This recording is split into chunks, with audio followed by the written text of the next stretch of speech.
going to start out right away with saying that, Paul talked about how I used to work for Hark and then I picked up and went for Dow. And, why did I do that? And it was because I had an opportunity to start working on this problem because it's a big problem. So, so not doing anything is not an option really for any of us. We all need to figure out how can we solve this together. And I've been a scientist for a long time. I cleaned up pollution for probably the first 20 years of my career. And we always started out with figuring out what is the problem, where is it coming from, what does it mean? And part of that is waste in the environment. So this is a chart based on, I think, some 2015 data on where is that marine debris coming from. And it turns out that a lot of the marine debris is coming from countries that have rapidly growing economies, which is great, but the waste management hasn't really kept up with the rate that the economy's grown. And this is when I like to pause and just remind people that this is not someone else's problem. This isn't me trying to pick fingers at anybody. Frankly, I grew up on a farm in Wisconsin and I've got some gray hair, but I'm not that old. And where I grew up, we didn't have access to recycling the same way I do now. We didn't even have access to taking care of our trash the same way we do now. Our compostable stuff went out in the field and we saved the stuff that really had to go to the dump for the truck runs that we took ourselves to the dump. And we put a lot of stuff in a burn barrel because that was an easier thing to do. So we've made some pretty big changes in the last 50 years in the US. I think there are a lot of opportunities to make improvements in other parts of the world too. But that also isn't to say that it is only in these places where the problems are coming from. You'll see the US, while certainly not having a giant dot, has a sizable dot. A lot of that dot is related to littering, but it's also from other forms of what we call mismanaged waste also. Think of any time that you've been at a beach or maybe a concert or a festival where the trash bins have gotten full and they don't have a lid and they're overflowing, or you're just at a beach that doesn't have a lid on the trash can and things can blow away and birds can pick up things up. And there are lots of ways that the stuff that we need to manage better ends up out in the environment. But it does mean that we should feel comfortable that living in the US, if we're putting things in the appropriate bin, that shouldn't be ending up in the ocean. But it also means that there are a lot of different things to do that we have to do if we're going to solve this problem. So what do some of those things look like?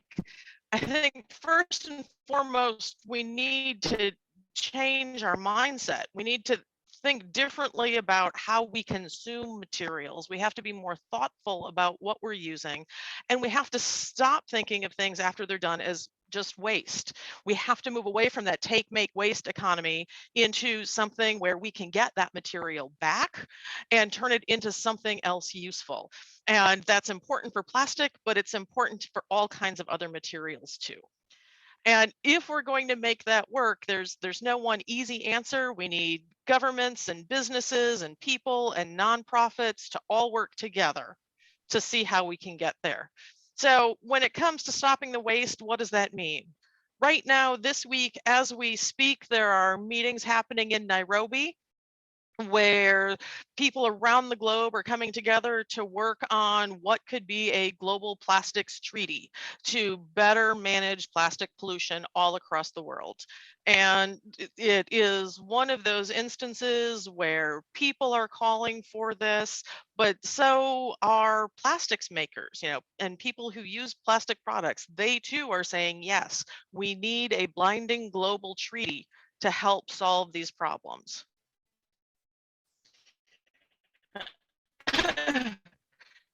But it's not just a government problem, right? Business has to invest in solutions to get waste out of the environment. Many companies now that have come together to fund something called the Alliance to End Plastic Waste. That's a nonprofit to invest in those solutions that we need to get material out of the environment. Unsurprisingly, their headquarters are in Singapore because that's where a lot of work is happening. But again, it's not just happening in other parts of the world. The headquarter for North America for the Alliance to End Plastic Waste is actually here in Texas, in Austin. So we have people looking carefully at, what can we do here to help out also. So what are some of the things that we are investing in? One example that I've got is that Dow has invested in a company called Mr. Green Africa. And this is a fantastic example of somebody who's built a business model where people were collecting plastics. He made sure that they had a platform where there was enough information and transparency and health and safety so that more material could get collected. People could build businesses and could build jobs so that instead of something that's thrown away and ending up in the environment, it's actually coming back to make high quality new material. I wanted to show a really cool video that went along with this, which is why you have the screenshot of the video. But frankly, I have realized that trying to play videos in a PowerPoint is nothing but sadness. And so all you get today is a screenshot, but I'm happy to share the video if anyone would like to see it. Or you can just go to Mr. Green Africa. And other thing that I think is important is individuals can help. Doing a beach cleanup or litter pickup is not going to stop the enormous problem that we have, but it is something that people can do to make a difference. I know it seems small, but if you see a bottle on the ground, you can pick it up, even if it's not yours, and put it in the recycling bin. I think it's great all the work that the Woodlands Township and the Woodlands Green does with their green ups to come together as a community to see if we can make a difference.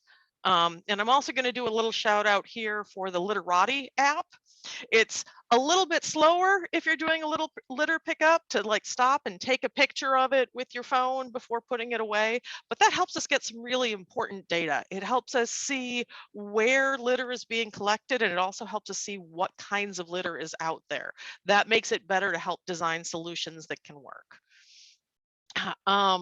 So that's kind of that plastic in the environment. What are some high level things that are doing? But I've also talked about, how do we make this material too valuable to waste? How can we do something better? And that's what I mean by closing that loop. So instead of it ending up in the environment or the landfill, how do we get it back and turn it into something useful? I love that Paul talked about recycling plastic and kind of wondering what the heck happens with it sometimes. I've 1,000 times had people ask me, okay, if I really take my bags back to the store, does something useful actually ever happen with them? So I love the picture of the circular deck here, because if you look, you can tell that that's wood plastic composite lumber, which is durable and it doesn't need to be painted. And most of that is actually made with plastics that are collected in those store drop-off bins. So that's just one example of what you can do with that material. Did I mention that we need to work together? You're going to hear me say that a lot, because again, if we want to really close that loop and build a new circular economy, then we have to make sure that we're all doing our part. For me in business, that means that we need to make some smart investments. That can be investing in things like designing from the beginning something to be recyclable instead of just trying to figure out what to do with it when we're done. It can also mean investing in new kinds of equipment and new business models and new reuse models. Um, and then it also means figuring out new products that we can sell and new things that we can make with the material that's collected, because it's important to remember that putting something in your recycling bin doesn't mean that recycling has happened. Recycling happens when you put the right thing in the bin. It's able to be sorted into something that has a market to turn it into something useful. It gets turned into something useful when we buy it again, and then we have that circle. So what does this mean practically? I have an example of packaging design. So for many, many years, you wonder why packages look the way they do. Fundamentally, people design packages to protect the thing that's in the package, whether it's food or a TV or anything else you can think of. The stuff that's in the package usually has a much bigger environmental footprint and a much bigger value than the package itself. So you want to make sure that the package protects the thing inside of it. And then it's also used to sell the product and make marketing claims and put on nutrition labels and all those other things. And honestly, what happened to it afterwards wasn't really thought about for a long time. So what makes packages, or at least some kinds of packages, hard to recycle? Like, why can't I just throw that in my bin and be done with it and it's fine? Sometimes it's because of the shape. If you look at this bag of apples, that's probably an all polyethylene bag. You could probably take it back to the store and it would be just fine, especially if you knew it had the how to recycle label on it that said take it back to the store. Um, but if you put it in your curbside bin, it has two problems. One is because it's so flexible, when it enters the sorting equipment, there's a spinning wheel that helps sort the difference between things that are flat and things that are not flat. And it will get all tangled up in this spinning wheel and stop the equipment. And somebody has to stop and pull it all out. And it's a slow, messy, not helpful process. And even if it didn't tangle in that wheel, most sorting facilities, the first thing that they do is sort something that's flat from something that's not flat. And it's assumed that the things are flat are paper. So even if it didn't get tangled up, it would still end up as a contaminant in the paper bale, as opposed to a valuable product in the polyethylene bale. So the shape can be a challenge, and we have to figure out what to do about that. Sometimes it's just the color, right? The TV tray that's here that's black might be made of a perfectly recyclable plastic, but the automated equipment at a sorting facility can't identify what kind of plastic it is if the color's wrong. But it makes the food look nice, so people use it. So we have to think about that design earlier. And is there a different way that you can, show off the food nicely and still have the performance that you need, but is also something that the equipment in the sorting facility can identify? And then we have this multiply challenged coffee pod package that I'm showing off as an example. The cardboard outside is probably really easy to recycle. Once you go inside, okay, the coffee is definitely not recyclable. So somebody after using it has to make sure that that coffee goes into their compost bin. Then that lid, if it's shiny inside, there might be a couple of different layers, right? There might be a layer of paper that's printed, and then there might be plastic on it so that it doesn't get wet. And then there might be some foil on it also, some aluminum foil to keep the coffee fresh. And then you have this little pod that, might be a plastic that can be recycled, but it's small. So you might have heard about the state of California arguing with Keurig because they managed to create a pod that is all one material. So it's all polypropylene. That has good markets. It's the same material that's like a yogurt cup, which was hard for them to figure out and a great innovation, but they're still challenged because it's small. I try to solve problems with small things myself by putting it in a big thing of the same material, but you have to spend a lot of time around plastics to make sure that you're putting it in the right thing. Um, so there's system changes that need to be made. There's design changes that need to be made, but there's progress that can happen. One of the examples that I come up with on how you can design for recyclability is the Nature Valley Crunchy Oats granola bar. If you'll see, a granola bar wrapper has that small problem that I just talked about, and it also has that it's all flexible and doesn't work well curbside problem. But instead of just throwing up their hands and giving up, Nature Valley said, you know what, I think we can figure out how to make this out of one kind of material. And it will still have to go back to store drop off for now, but if it goes back to store drop off, it can be turned into a new thing. So there are more and more brands that are figuring out how to do this. Of course, that also leads to how the heck are you supposed to know what to do? And one of the things that more and more brands have been adopting is something called the how to recycle label. It's not on everything, unfortunately, and it's not perfect. The how to recycle label under the recyclability icon will typically either tell you something is widely recyclable. That's great. If you have that, you can pretty confidently put it in your curbside bin and know that it's good no matter where you are. Then you will have the dreaded check locally label, which means that in some parts of the country you can recycle it and in some parts of the country you can't. For us here in the Woodlands, we have a pretty good program with waste management. A lot of the things that are checked locally, we are able to recycle curbside. But I know that when I go to like my mom's house, who lives in a different city, there's a lot of things that she can't accept. Like she might only be able to take plastics that are number ones or number twos, whereas here we can take those 3 through 5s. So when you see the check locally icon, I know it's not fun, but you need to either look at that sticker on your recycling bin or check a local website and see what the rules say, answer some questions. The Woodlands has a great Recycle Right campaign. If you go on there, not only does it give you a ton of information on what you can recycle, there's also a way where you can just say, hey, what about this? And they'll answer you. You'll notice that the How to Recycle label also has special instructions. For example, recycle if clean and dry. If you have one of those carry out bags from the store and it's clean and dry, it's very easy to recycle. If it's got a peanut butter stuck inside, nobody wants that. You need to throw that away. So it'll give you those kinds of special instructions on what you need to do.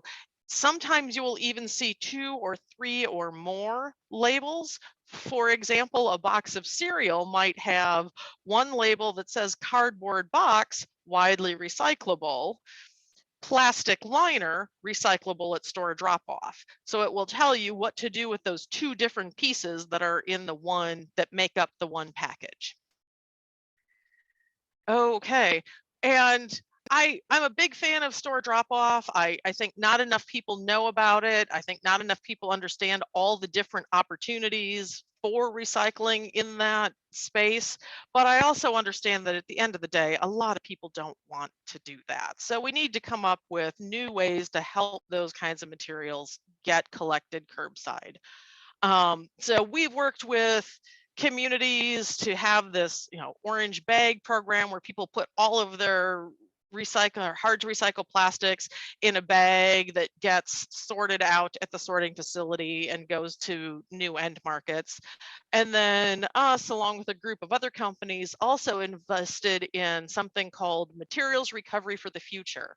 And that's buying some advanced robotic and sensing technologies so that you can put all those plastics curbside, at least if you lived in the right part of Pennsylvania, and that material is able to be sorted out. And what's been kind of some fun learning from that project is, not only do we have these new bales of new kinds of plastic that can get new life, but it also improved the quality of the paper bales that they were selling also. So those ended up being more valuable for the MRF.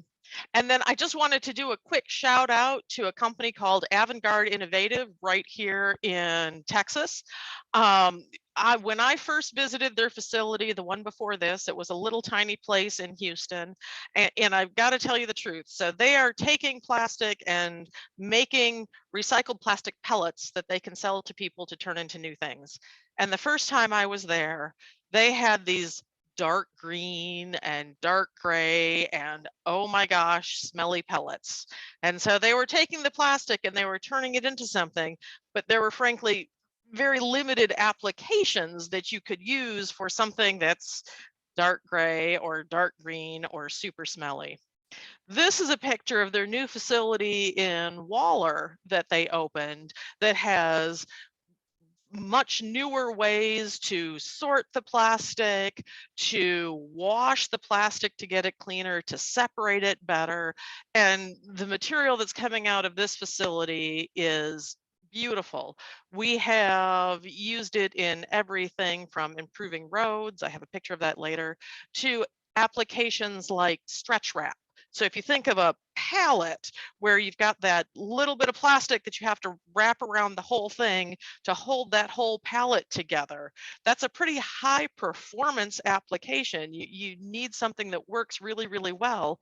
And we've been able to use up to 50% of the plastic coming out of Avant-Garde in formulations for that kind of application and come up with something that's recyclable again after use and has beautiful performance. So shout out to Avant-Garde.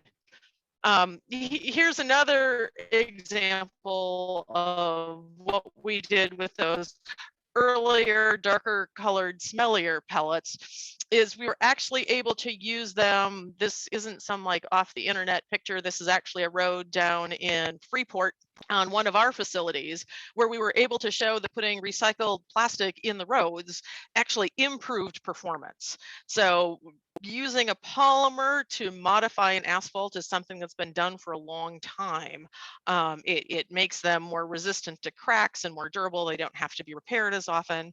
And we've tested out a way where you can actually use less asphalt for the same performance using recycled content. So we're pretty excited about that. Then let's see, I talked about that orange bag program that we've got in some cities. And this is one of the Boise boys. You can follow them on Instagram and Twitter, but he's showing off a bench that we made using something called bifusion bricks. Um, using that, again, formerly hard to recycle plastic. And this is interesting because it can even take the ones that I told you were so hard with like metal and other kinds of materials that are in them, because you're processing less and using them in this long-term, more durable application. But all of these are great, but wouldn't it be nice if we knew that we could get back material and recycle it, and it would be something that would still be safe for us when we wanted to have it in food applications or touching medical equipment. And that needs an extra layer of processing to know that you can do something that safely. So there are technologies out there that sometimes you'll hear it called molecular recycling, sometimes you'll hear it called chemical recycling. We usually just dump it in a bucket of advanced recycling, meaning different than what's happened in the past. And a lot of times I'll hear people say, so is that real? I mean, is this something that's like 10 years away? What's going on? So I'm pretty proud to talk about the announcement that Dow has had with another Texas company called New Hope Energy. New Hope is an organization in Tyler, Texas, that takes used plastics and puts them through a pyrolysis process. So pyrolysis uses heat but not oxygen and manages the pressure inside of a reaction chamber to reduce these polymers back down to monomers that Dow then has an offtake agreement for, so that we can take those monomers and build them up into new polymers that perform and look and have the safety of any of our other virgin plastics. So you get the benefits of that high quality while at the same time protecting safety, and having recycled plastic. So, you can tell I'm a business, so I talk a lot about what business things are happening, but governments can do stuff too, right? We're seeing more and more push in the US for packaging fees that are being passed. We are fully supportive of packaging fees as long as they're fair, flexible, and probably most importantly, solve the problem. So if you're collecting these fees to improve the recycling system, that we think that is an incredibly valuable way. You can even design fee structures so that things that might be harder to recycle have to pay more, things that are easier to recycle pay less, so that it's fair for the different kinds of materials. But back to that problem where recycling can be real different depending on what part of the US you're in, this can help provide some funding that's needed to invest in upgrades so that we can all do more. It also can increase service, right? We are so lucky here in the Woodlands that you show up and you get a place and you get a trash cart and a recycling cart, and they're both nice big ones with lids on top of them that get collected every week. But oh my gosh, that's not the same every place. And we need to figure out how we can make sure that everybody has access. Cities can offer education. I talked about the Recycle Right website, which I think is great. If I look at my recycling bin, here we have a sticker right on the top of it that gives you a really pretty picture and an overview of what are the things that can go in the bin. I printed off something from the town and I taped it to my recycling bin in my kitchen because that's easy to let even other people who don't live in my household know what can go in that. So cities are very good at that. They can also help provide data, which because they understand what's being collected and what's being sold and where there might be challenges. Um, for example, I do a lot of work with the Recycling Partnership. That's a nonprofit that tries to improve recycling. And they tell a story of one city in Colorado that they worked with, where they looked at the data and of all of the things, they had a really horrible rate of recycling for aluminum cans, one of the easiest things to sort and collect and has good value. And so they were able to target that education campaign specifically for aluminum cans so that they could make sure that they were getting more of that material back. So governments can do a lot. And then what can people do? Again, people alone can't solve the problem, but there are lots of things that they can do. Um, and I'm going to show you, I totally stole these slides from the 5 habits for keeping film, I think, out of the environment and making sure they're recycled or something like that. But really, I think if you ignore the film part, the 5 habits as humans are really helpful to have, especially if habit 1 is reduce waste. Like if you don't need it, don't buy it. If you do need it, do you have to buy a brand new one or is secondhand okay? Or can you find something in a local buy nothing group? Um, so just be thoughtful about what you use and where you use it. And then when you can reuse things and that's more than just going out and buying a really fancy reusable water bottle like this it's great to have and you should have that too, but even simple things like bubble wrap can be reused. So if it's still in good shape and you're going to be sending out something, reuse that. Or again, look at one of your local buy nothing groups and see if there's somebody else that might want to use it. We don't need to get rid of something just because we've used it once, even if it's technically designed to be single use. Um, and then when you do recycle, make sure that you're recycling correctly. Check that how to recycle label and figure out if it can go in your curbside bin, or is it something that needs to go back to store drop off, or is it something that the city of Woodlands has a drop off center for? There are places that you can take electronics or batteries or all kinds of things. So make sure that when something is done being used, it goes back to the right place so that it can be used again. Then there's generically preventing litter. And I would say that that doesn't, only mean being thoughtful yourself, because I think the kind of people that are showing up in this presentation are probably not the sort of people to litter. But it does, mean sometimes reminding yourself to take that extra second if you see something on the ground to pick it up and make sure that it goes where it belongs also. And then fifth, if you're really going to close that loop, buy recycled products too. Look for things that have recycled content in them. And that can be in packages, but it can also be in durable goods. If anybody wants to follow me on Twitter, I'm at Scientist Chick, and I've got a whole pinned tweet where I walked around my house at one point in time and just started taking pictures of recycled things that I've got, from my front door rug that's made of fire hoses to my dinner plates that are made from recycled glass to random plastic bags. Like those are things that we can all do. So if you walk away with this with just one message, I want to make it real clear that there is not one thing that is going to solve this problem, but we can all work together and do our part. And I think we all need to think about, how can we bring together different and unexpected partners, and how can we make sure that we're hearing from all kinds of voices and all the generations and all of the people, because waste touches all of us. And if we work together, we can find better solutions and make the world a better place.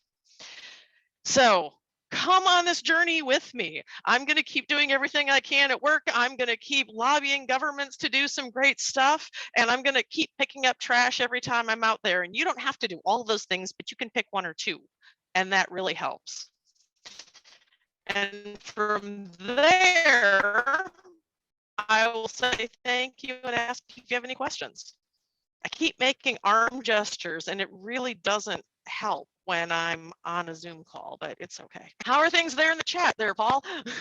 We're fine, and thank you very much. Yeah, I understand. It's a whole different deal to talk to Zoom versus being able to read your audience and see who you're talking to and who's frowning and who's not. But you've done great. I think we did have some comments and questions along the way.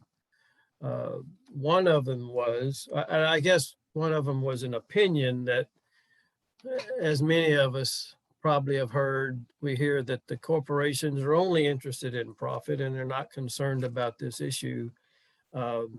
I would say that certainly that may have been, but I do think you would agree that there has become an awareness in the corporations that that's not going to work anymore. Would you say that?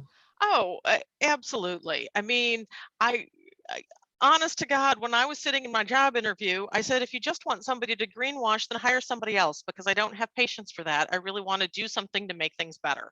And the fact that they still hired me, I guess, says something. And realistically, I think corporations know that this is an existential threat. You know, my corporation makes plastic. We will not be around to keep doing that if we don't solve some of these problems. And, you know, frankly, it is a lightweight, durable material that makes it great for a lot of applications. But that doesn't mean that we can just say, oh, it's wonderful and walk away and not fix the other piece. If we want to keep those benefits, we have to admit and take care of the problems. So that's Yeah, my take on it. yeah, and I've certainly seen that in the last few years. Also, someone mentioned along the way that compostable, we often see that, especially on those little plastic cups that one might get a drink in somewhere at a public event or something that says that you can put them in the compost. And I've also read that that's not really true. They're compostable, but they're not really something you would put in your backyard because it doesn't work like that. I, Um, I had a and whole slide with a graph that I didn't put in this because it had a graph. But the slide with the graph showed that you can have people get confused about bioplastics, right? That there's like this whole heading of bioplastics and what does that mean? And that can mean compostable, but not always, right? My company does make plastic from plant sources, but it's the same polyethylene that we make not from plant sources. We can do both. So that's not compostable, but it's possible to make a kind of plastic that would be compostable from oil, not from plants. And then you have some that do both. So it's really important to, you know, first of all, when people talk about that, just understand what the difference is. There's what the thing is made of, and then it's what can happen to it at the end. And compostable is really complicated because you're right, those cups, most of the time you can't put those in your back. Well, I mean, you could put those in your backyard compost bin, but it's still going to look like a cup in 2 years. A lot of the things that get that compostable label, it actually means compostable at a commercial composting facility. You need the kinds of temperatures that happen at some place like Nature's Way or Living Earth for those materials to break down the way they're supposed to. That's not available to a lot of people, number one. And number two, a lot of those facilities don't want compostable plastic. Number one, it looks a lot like not compostable plastic. So it's really stressful for them to have something that looks like plastic coming in and knowing, is it really compostable or isn't it? And then even if it is, it doesn't break down at the same rate that a banana peel would. So it makes it harder to manage those piles. And let's be honest, when you're done, you would get something that, adds bulk to the compost, but not nutrients, because again, it's not a banana peel. I also get really nervous, and maybe it's just because I, sometimes don't believe in humanity perhaps as much as I should, but I get afraid that if somebody sees compostable on it, they'll mean that they can throw that out in the window and it'll just disappear. And that is absolutely not true. The flip side of that is, I think if you have things that are well labeled in a controlled system and you get other things that do have nutrients with them, that it can be a good choice. I think about in San Francisco, the last time I was there are fast food restaurants that have compostable, paper along with compostable plastics, and one bin where leftover food along with those products all get put. Well, then that's something that an industrial composter might be interested in, because they're getting those food scraps that are actually useful to go along with the other stuff that they can take. So if you have a lot of food stuck to it, compostable might be the way to go. If you don't have a whole lot of food stuck to it, I frankly think recycling is better, because you get something useful back instead of semi-useful dirt. Yes. Well, I had a specific question too about, speaking of polymers, and there were a time where I was actually conscientious enough to have friends and relatives collect the styrofoam packaging that eggs came in. Mhm. And I actually probably got close to 50 or 60 of them. So I was off to recycle them, and I realized I had basically 50 or 60 things I couldn't do much with. Uh, it seems like styrofoam, that word, general word, is a Well, okay, so particular. here's my moment from Dow where I have to tell you that it is expanded polystyrene, because styrofoam is a branded form of insulation sold by Dow. There, now the lawyers won't yell at me. But Thank yes, you. that foam that everybody calls poly is styrofoam. So how do we get rid of that? Because it seems like that's one of the more troublesome ones that It is. It absolutely is more troublesome. In the woodlands, we do have a drop off for styrofoam if you have it that's clean and dry. So, please use it. I do. Um, I, we need to get it out of some applications where it's just not super helpful. And I should, let you talk to some of the guys from American Styrenics, because they're here in the woodlands too and probably know way more about that than I do. Um, there are ways to do advanced recycling for that too. So there's a company called Agilex that's outside of Portland that is actually taking all kinds of foam, breaking that down into styrene where you can rebuild it. But you need to be able to sort it, and you really need to be able to densify it before it goes anyplace, because it's so light. And I've got to tell you, that is the thing that I hate the most when I go out and do a litter pickup, because man, one lawnmower runs over it and suddenly you have 8,000 little things instead of just one I problem. remember doing a trash pickup with the Woodlands Green and thinking there was only one thing worse than let's say a Whataburger styrofoam cup, and that's one that's been hit by a lawnmower. Oh, that is Hey, the bane of every litter pickup that I have. so you kind of answered the other question, that there were a question about companies other than Avant-Garde. So there are others out there that are starting to specialize. Yeah, so KW Plastics is one of the largest in the US. They make a lot of durable products like crates and totes and industrial containers out of that. There's a company called Envision Plastics that really focuses on things from like marine debris and the kind of ocean bound plastic and turning that into something else useful. And a ton of other companies. You can actually go to the Association of Plastics Recyclers, and they have a whole list of what kinds of companies are recycling which kinds of plastics where. Yeah. Okay, so, and I think someone mentioned also along the way about China's decision we've all heard about. I suppose not only China but others, quit taking plastic bags, et cetera, or plastics, period.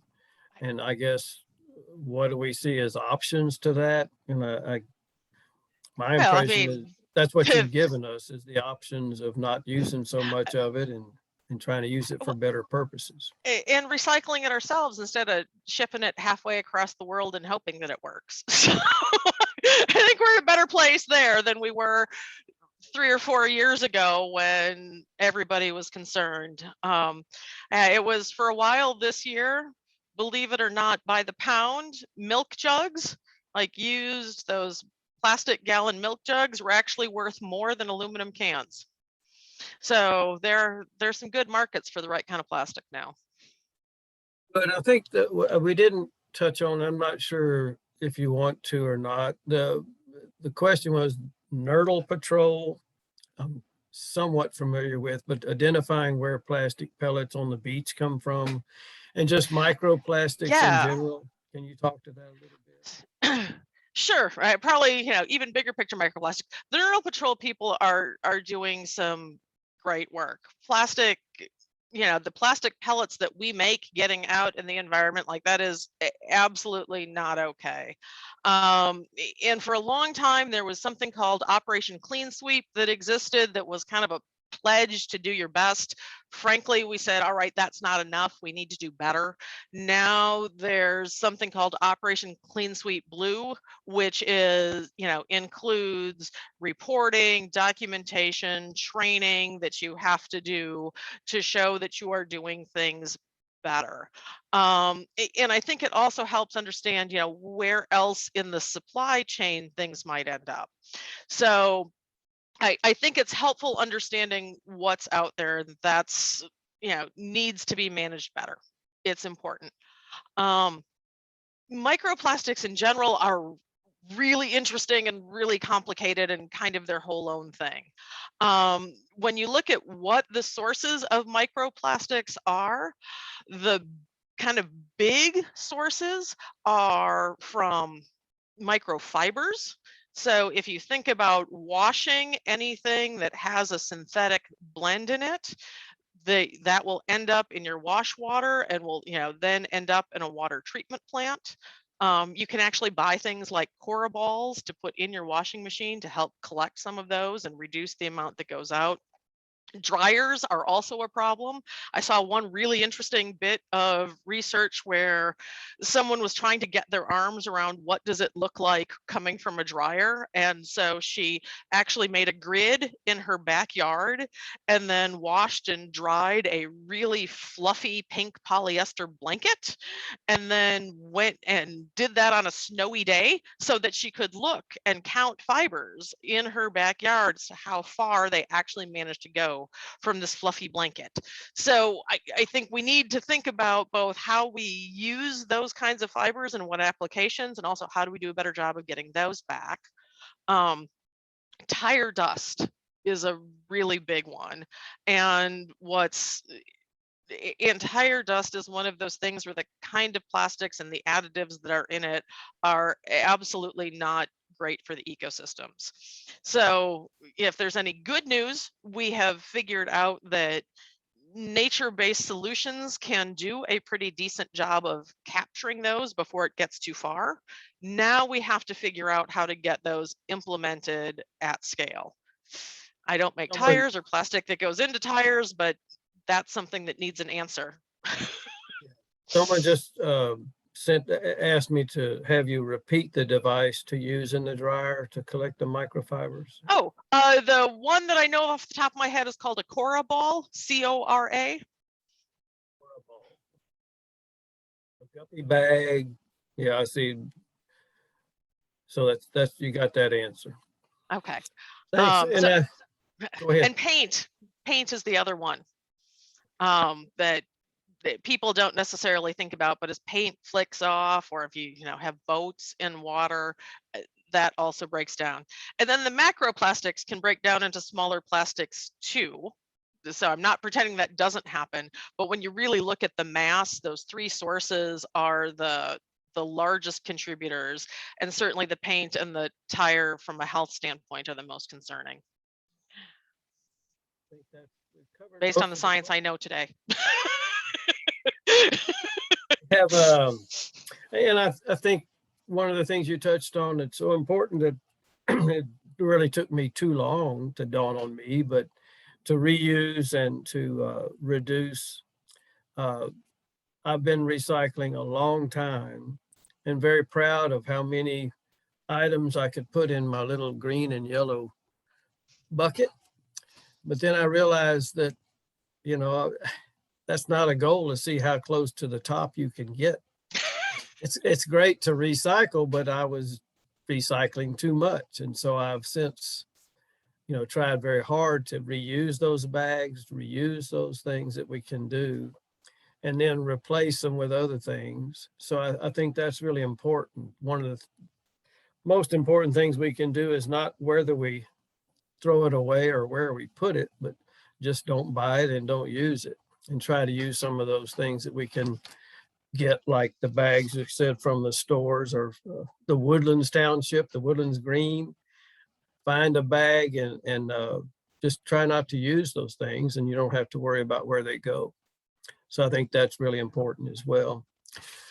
So Deborah, if you're there, is anybody of the board members have any comments? I want to remind, as Deborah said, that March the 3rd is the next board meeting. And if you go to the website, you can join that.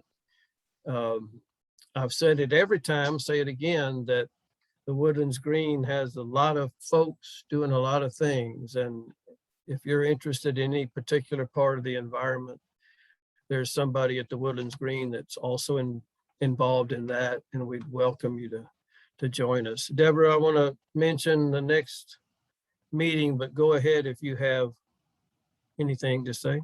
Well, it's just in keeping with tonight's lecture, I think. We do have a Adopt-A-Path cleanup this Saturday, weather permitting.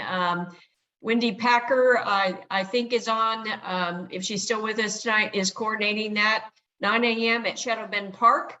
We've had Adopt-A-Path at that location held quarterly for over 20 years. Quite proud of the work we do there, and hopefully we'll be there again this Saturday, weather permitting. Info at thewoodlandsgreen.org if you're interested in participating. And other than that, yes, I'd like to hear about it's March 24th. Is that the next lecture? Yeah, it is. And before, I've seen a few little things here. The silicone bag grade bags. I have some of those right now. They're pretty expensive, and in other words, they're permanent replacements for Ziploc bags that you can keep things in. Make sure you wash them and keep them clean. But that's one thing I've done, is get some of those so I can reuse them rather than the typical. The recording of this should be on the website, the link to that, within a few days from now. John Geiger and Zoe Gilliam of our board see to that. So you'll be able to watch this and let friends share it in the next few days by going to the website. I want to shout out and thank Zoe while you're at it, because I noticed her jumping in and answering some questions along the way. And given that we didn't coordinate, she's a rock star. That she is. And I said, I'll tell you, we had more than 60 people tune in to listen tonight, and that's very meaningful. It also, I want to thank everybody for taking the time to come listen to this. Spread the word. It's up to us. There's no question. But as Deborah alluded to, on March the 24th, Lisa Gonzalez, who serves as the Vice President and Executive Director for the Audubon, Texas. Lisa, as you recall, was the CEO at Hark and worked a co-worker, I guess, with Jennifer back in the day. And then she recently left there and went to work for Audubon. It's the state office of the National Audubon Society. And she's going to talk to, of all things, about birds, initiatives to connect conservation activities to communities across the state. And basically her premise for the talk will be that what's good for birds is good for us. Where birds thrive, people prosper. Many of you are probably birders, or I happen to be one, and I look forward to having Lisa talk. So it's the same thing. We'll be sending out an email to folks. We'll also have it on, Zoe will be helping promote that, and hope you'll tune in for that particular discussion on March the 24th. Don't think there's anything else. If anybody have anything before. Again, March 3rd, if you got time, come by. It's a short meeting, a little bit